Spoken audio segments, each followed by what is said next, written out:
Hi everyone, my name is Moumita. Welcome back to the channel. তো আজকের ভিডিওটাও বাংলাতে হবে, কারণ আজকে তোমাদের সঙ্গে বসন্ত উৎসব special makeup look number 2 share করতে চলেছি। আগের দিন আমি মেকআপ লুক 1 শেয়ার করেছিলাম বসন্ত উৎসব স্পেশাল। এখন অব্দি না দেখে থাকলে অবশ্যই গিয়ে চেক আউট করে নিও। আগের দিনের লুকটা আমি নিউডের ওপর রেখেছিলাম, তবে আজকে ভাবলাম একটু কালারফুলের উপর কিছু করা যাক, আর সেই কারণে আজকে একটা ভায়োলেট কালারের শিমারি স্মোকি আই লুক ক্রিয়েট করতে চলেছি। তো চলো আজকের ভিডিওটা শুরু করা যাক। মেকআপের আগে শুরু করবো স্কিন কেয়ার দিয়ে। আর মেজর যে প্রবলেমগুলো থাকে সেগুলোর গোড়াতে যে প্রবলেমটা সেটা হচ্ছে ক্লগড পোরস। স্কিনে যখনই ক্লগড পোরস থাকছে তখন কিন্তু তোমাদের স্কিনে ডেড সেলস তৈরি হচ্ছে, আর যেটার জন্য কিন্তু অ্যাকনে, পিম্পল আরও বিভিন্ন ধরনের স্কিনের প্রবলেম হওয়ার চান্স থাকে। তো এই কারণেই আমাদের একদম গোড়া থেকে সলিউশনটা করতে হবে, যার জন্য আমরা ব্যবহার করতে পারি the Derma Co 2% BHA exfoliate solution that is basically used for clogged পোরস and acne. এই প্রোডাক্টটা কিন্তু আমাদের পোরগুলোকে ক্লিন করার সাথে সাথে ডেড স্কিন সেলগুলোকে এক্সফোলিয়েট করে। It also accelerate skin renewal. আর এছাড়াও কিন্তু এটা আমাদের স্কিনটাকে ইভেন টোন করতেও সাহায্য করছে। এই প্রোডাক্টে ব্যবহার করা হয়েছে স্যালিসিলিক অ্যাসিড, টাসমানিয়ান পেপারবেরি, অ্যালান্টয়েন, এগুলো এর মধ্যে মেইন কি ইনগ্রিডিয়েন্টস রয়েছে। এর মধ্যে রয়েছে salicylic acid that is a form of BHA, যেটা টার্গেট করছে আমাদের স্কিনের এনলার্জড পোরস, অ্যাকনে, ব্রেকআউটস, ব্ল্যাক হেডসের ওপর, এবং এটা কিন্তু আমাদের স্কিনটাকে হেলদি এবং ক্লিয়ার করতেও সাহায্য করছে। দেখো, এই থাকছে inner packaging of the product. আমি তোমাদেরকে হাতে ঢেলে একবার দেখিয়ে দিচ্ছি। এই থাকছে প্রোডাক্টটা। আই হোপ তোমরা দেখতে পাচ্ছ ক্যামেরাতে। এটা একদম ওয়াটার লাইক একটা কনসিস্টেন্সি রয়েছে, ওয়াটার লাইক টেক্সচার রয়েছে। এটা কীভাবে ব্যবহার করতে হবে তোমাদেরকে বলে দিই আমি। রাত্রিবেলা শোয়ার আগে মুখটা ভালো করে ধুয়ে নিয়ে ক্লিন ফেসের ওপর ব্যবহার করতে হবে। অবশ্যই এটা তোমরা ভিজা ফেসে অ্যাপ্লাই করবে না। ফেসে অ্যাপ্লাই করে ভালো করে ফেসে স্প্রেড করে দিতে হবে এবং leave it like that only. এটা তোমরা রোজ ব্যবহার করতে পারো এবং অবশ্যই কিন্তু এটা রাত্রিবেলাতে ইউজ করতে হবে। যেহেতু আমি এখন এরপর মেকআপ করবো, সেই জন্যই আমি এটা তোমাদেরকে মুখে অ্যাপ্লাই করে দেখালাম না। তবে এর আগে যে ক্লিনজারটা তোমরা ব্যবহার করলে সব থেকে ভালো রেজাল্ট পেতে পারো সেইটা হচ্ছে BHA ক্লিনজার কনসেন্ট্রেট। এইটা কি করে ব্যবহার করতে হবে আলাদা করে বলার কিছু নেই। এখানে তুমি অল্প করে প্রোডাক্ট নিলে এই থাকছে কনসিস্টেন্সি, ট্রান্সপারেন্ট প্রোডাক্ট এবং একদমই ওয়াটার লাইক কনসিস্টেন্সি রয়েছে। এটা আমরা ফেসে অ্যাপ্লাই করবো 1 to 2 মিনিটস, একটু মাসাজ করব জল দিয়ে, তারপরে কিন্তু আমরা এটাকে লিউকওয়ার্ম ওয়াটার দিয়ে ধুয়ে নেবো এবং ফেসটাকে প্যাট ড্রাই করে নেবো। এটাও তোমরা এভরিডে ইউজ করতে পারো, সকালে এবং রাত্রিরে। যেহেতু এই প্রত্যেকটা প্রোডাক্টেই রয়েছে অ্যাক্টিভ ইনগ্রিডিয়েন্টস, তাই সকালে যদি তোমরা ব্যবহার করো সেক্ষেত্রে কিন্তু অবশ্যই এগুলোকে লেয়ার আপ করতে হবে ইউজিং সানস্ক্রিন। তোমরা ডার্মাকোর সানস্ক্রিন ইউজ করতে পারো এবং প্রত্যেকটা প্রোডাক্ট ইউজ করার আগে কিন্তু অবশ্যই একবার প্যাচ টেস্ট করে নিতে হবে। ডার্মাকোর প্রত্যেকটা প্রোডাক্ট কিন্তু ডার্মাটোলজিক্যালি টেস্টেড এবং এই প্রোডাক্টটা কিন্তু ছিল ফ্রেগ্রেন্স ফ্রি অ্যাজ ওয়েল। আমি ফেসটাকে ক্লিন করেছি, তোমরা দেখতে পাচ্ছ ফেসটা কিন্তু ভীষণ ক্লিন লাগছে এখন। আর এই প্রোডাক্টটা কিন্তু ভীষণই মাইল্ড একটা ক্লিনজার, তো তোমরা অবশ্যই চেক আউট করতে পারো। ডার্মাকোর প্রোডাক্টগুলোর লিঙ্ক তোমরা নিচে ডেসক্রিপশন বক্সে পেয়ে যাবে, চেক আউট অবশ্যই করে নিও।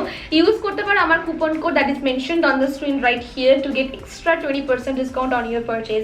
তো এখন আমি শুরু করবো আমার মেকআপ লুক। আশা করি তোমাদের ভালো লাগবে আজকের মেকআপ লুকটা। সবার প্রথমে আমি এখানে একটা সিল্ক ব্লার প্রাইমার ব্যবহার করছি ফ্রম দি ব্র্যান্ড প্লিউম। খুবই ভালো একটা প্রোডাক্ট, স্কিনটাকে ময়েশ্চারাইজ করে এবং পোরটাকেও কিন্তু মিনিমাইজ করছে। এরপর আমি আমার ফেসে যে দাগগুলো রয়েছে, অ্যাকনের জন্য যে মার্কসগুলো হয়েছে, সেগুলোকে আমি ঢাকবো। তার জন্য আমি ইনসাইড কসমেটিক্স থেকে আমার স্কিন থেকে 2 শেড মতো ডার্ক একটা কনসিলার নিলাম। সেটা আমি ওই জায়গাগুলোতে অ্যাপ্লাই করলাম এবং তারপরে কিন্তু সেটাকে ভালো করে ব্লেন্ড করতে হবে।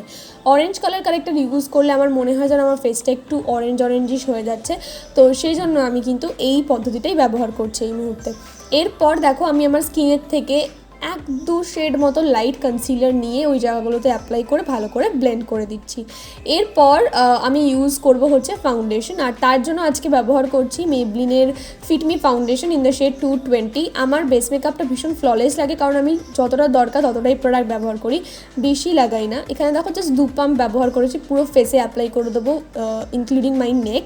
তো এটা আমি ফেসে অ্যাপ্লাই করছি ইউজিং প্লিউমের একটা মাইক্রোফাইবার স্পঞ্জ। খুব ভালো প্রোডাক্টটা, স্পঞ্জটা তোমরা অবশ্যই চেক আউট করতে পারো। এরপর আমি কনসিলারের জন্য ইনসাইড কসমেটিক্সের প্যালেট থেকে ব্যবহার করলাম। এই প্যালেটটা খুব ভালো একটা প্রোডাক্ট, 170 টাকা হয়তো এটার দাম হবে অ্যামাজনে। তোমরা অবশ্যই চেক আউট করতে পারো। ভালো করে ব্লেন্ড করে দিচ্ছি, দেখতেই পাচ্ছ কভারেজটা কতটা ভালো। আমার চোখে যা ডার্ক সার্কেল ছিল খুব ভালো করে কিন্তু হাইড হয়ে গেছে।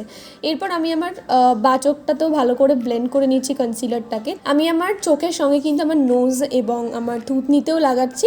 আর এখানে আজকে দেখো কনসিলারটাকে সেট করার জন্য আমি ব্যবহার করেছি ওয়েট অ্যান্ড ওয়াইল্ডের এই কন্ট্রোর প্যালেট থেকে হোয়াইট শেডটা। এই পাউডারটা দিয়ে ভালো করে ফেসটাকে আমি সেট করলাম, তারপরে এক্সেস যেটা রয়েছে পাউডার সেটাকে আমি ঝেড়ে ফেলছি। এরপর আমি মেকআপটাকে সেট করব, আর তার জন্য আমি এখানে ব্যবহার করছি কালার বারের একটা সেটিং স্প্রে। ফেসে অ্যাপ্লাই করে দিলাম এবং একটু ওয়েট করবো যাতে এটা আমার ফেসে অ্যাবজর্ব হয়ে যায়। এবার আমি আমার ফেসে কন্ট্রোর করছি। এই ব্রাশগুলো আমি অনেক আগে আলি এক্সপ্রেস থেকে কিনেছিলাম, ভালোই ব্রাশগুলো, খারাপ নয়, আমি জানি না এখন পাওয়া যায় কি না। আর হোয়াইট যে ব্রাশগুলো ইউজ করি those are from the brand Plume. এরপর আমি দেখো মাইগ্লামের এই ব্লাশটা ইউজ করছি। এগুলোর দাম অনেকটাই বেশি, বাট অ্যামাজনে তোমরা অফার পেয়ে যাবে, তখন নিতে পারো, কমের মধ্যে পেয়ে যাবে। আমি যে ব্রাশটা ইউজ করছি গোল্ডেন কালারের, that is from the brand Mars. 1099 টাকা হচ্ছে এমআরপি, 5টা ব্রাশের সেট, অবশ্যই নিতে পারো বাজেট থাকলে। এরপর আমি আমার আইব্রোটাকে ড্র করছি। আমি এখানে লোটাস ইকো স্টে একটা আইব্রো পেন্সিল ইউজ করছি যেটা ব্রাউন কালারের মধ্যে যাচ্ছে। আমি আমার ব্রাউটাকে ভালো করে ফিল ইন করছি এবং সেটাকে ব্রাশ করে নিচ্ছি যাতে একদম সব কিছু ওয়েল ব্লেন্ডেবল লাগে। তারপরে দেখো আমার আইলিডটাকে আমি একটু প্রিপেয়ার করব ফর আই শ্যাডো। আমি এখানে ইউজ করেছি ইনসাইড কসমেটিক্সের একটা কনসিলার। ইনসাইড কসমেটিক্সের প্রোডাক্ট কিন্তু খুব ভালো, ভীষণই সস্তা এবং খুব ভালো লাগে আমার প্রোডাক্টগুলো। কনসিলারটাকে ভালো করে ব্লেন্ড করে নিচ্ছি ইউজিং মাই বিউটি ব্লেন্ডার। এরপরে কিন্তু আই মেকআপ করবো। আজকে আমি মার্সের এই নিউলি লঞ্চড প্রোডাক্টটা ব্যবহার করতে চলেছি। এটার দাম মাত্র 299 টাকা। পুরো সেট পাচ্ছ, ব্লাশ, হাইলাইটার, কন্ট্রোর এবং তার সঙ্গে কিন্তু তোমার আই শ্যাডো রয়েছে। প্রথমে আমি ওয়াইন কালারটা অ্যাপ্লাই করছি, আমি প্লেস করছি এবং সেটাকে আমি ব্লেন্ড করছি। এবার এই 1 নম্বর কালারটাকে এই 2 নম্বর কালারটা দিয়ে আমি ব্লেন্ড করব। প্রথমে ওয়াইন কালারের যে এজেস রয়েছে সেখানে অ্যাপ্লাই করতে হবে এই পিঙ্ক কালারটাকে এবং সেটাকে ভালো করে কিন্তু ব্লেন্ড করতে হবে। ব্লেন্ডিং ইজ দ্য কি অফ ইউর আই মেকআপ, তো সেই কারণে খুব ভালো করে ব্লেন্ডিং করতে হবে। তোমরা এরকমভাবেই কিন্তু যে কোনো ধরনের যে কোনো কালারের আই মেকআপ করতে পারো। 3টে শেড ব্যবহার করতে হয়, ডার্ক, মিডিয়াম এবং লাইটেস্ট শেড। ওকে, এরপর দেখো এই শেডটা ব্যবহার করছে, একটা নিউ টাইপের একটা শেড রয়েছে এইটা, তো এইটা ইউজ করবো অ্যাজ ট্রানজিশন কালার। যেই শেডটা আমি 2 নম্বরে অ্যাপ্লাই করলাম তার এজেস থেকে আমরা এই শেডটা অ্যাপ্লাই করবো এবং সেটাকে আমরা ভালো করে ব্লেন্ড করব। আই মেকআপের পিগমেন্টেশন ভালো আনানোর জন্য কিন্তু এরকমভাবেই তোমাদেরকে আই মেকআপটা করতে হবে। একই স্টেপ 1 2 3 করার পর আবার আমরা 1 2 3 এভাবে এগোবো। এরপর দেখো আমি এই ভীষণ সুন্দর একটা ভায়োলেট শিমারি শেড ইউজ করেছি and oh my god, the shade was amazing. প্রত্যেকটা কালারের পিগমেন্টেশন খুব ভালো ছিল। তোমরা অবশ্যই প্যালেটটা চেক আউট করতে পারো। নিউড প্যালেট রয়েছে, আগের দিন নিউড প্যালেট ইউজ করে দেখিয়েছি, আজকে এই প্যালেটটা ইউজ করে দেখালাম। দেখো ভালো করে ব্লেন্ড করে নিচ্ছি সব কিছু। তারপরে কিন্তু মাস্কারা ইউজ করছি। আমি এখানে মেবলিনের মাস্কারা লাগিয়েছি। মাস্কারা ইউজ করার পর আমি ফলস আইল্যাশেস ইউজ করলাম। ফলস আইল্যাশ লাগালে কিন্তু যে কোনো আই মেকআপেরই লুকটাই বদলে যায় একেবারে। এরপর দেখো সেম ওয়াইন কালারটা আমি চোখের নিচে অ্যাপ্লাই করছি। আমি এখানে কাজল ইউজ করিনি কারণ ব্ল্যাক ইউজ করে চোখটা আমার ছোটো লাগে, আর হোয়াইটটা আমার কাছে যেটা আছে সেটা অতটা ভালো না, একটা নিউড কাজল আমাকে কিনতে হবে। যাই হোক, তো ওয়াইন কালারটা ইউজ করার পর আমি যে 2 নম্বরের শেডটা ইউজ করেছিলাম সেটা দিয়ে ভালো করে ব্লেন্ড করে নিচ্ছি এবং তারপরে কিন্তু আমি মাস্কারা দিয়ে ভালো করে কোট করে নিলাম। লাস্টলি আমি আবার আমার ফেসটাকে সেট করছি যেখানে আমি কালার বারের সেটিং স্প্রেটা ব্যবহার করলাম। এরপর দেখো আমি হাইলাইটার ব্যবহার করছি। আমার ফেভারিট হাইলাইটার এটা, wet and wild mega glow highlighter. খুব ভালো একটা প্রোডাক্ট, অনেক বছর হয়ে গেল ব্যবহার করছি। এটা কিন্তু ফেসটাকে চকচকে বানায় না খুব একটা, মানে ফেসে শাইন দেবে বাট ফেসের মধ্যে একদম মিশে যাবে আর কি হাইলাইটারটা। এরপর দেখো মামা আর্থের নিউলি লঞ্চ প্রোডাক্টটা ইউজ করছি। এটা হচ্ছে Mamaearth moisture matte lipstick and this is in the shade 09। Amazing একটা প্রোডাক্ট, খুব ভালো প্রোডাক্ট। ভিডিও খুব শিগগিরই আসবে and this is my final look. I hope তোমাদের ভালো লাগলো আজকের ভিডিওটা। আর আজকের মেকআপটা একদম সাটেলের ওপর রেখেছি, yet very much gorgeous, very much natural, খুব ভালো লাগছে দেখতে। So guys, that's about my today's video. আজকে আমি একটা কন্ট্রাস্ট ব্লাউজ পরেছি with this beautiful yellow colour sari. আজকের লুকটা তোমাদের কেমন লাগলো অবশ্যই জানিও নিচে কমেন্ট বক্সে। ভালো লাগলে কিন্তু লাইক করতে ভুলো না। যদি তোমরা আমার ভিডিও দেখো কিন্তু এখন অবধি সাবস্ক্রাইব না করে থাকো তাহলে please hit the subscribe button along with the bell icon যাতে তোমাদের কাছে আমার প্রত্যেকটা নতুন ভিডিও নোটিফিকেশন সবার আগে পৌঁছে যায়। আজকের এই ভিডিওটা আমি এখানেই শেষ করব এবং দেখা হবে আমার পরবর্তী ভিডিওতে খুব শিগগিরই। ততক্ষণের জন্য বাই।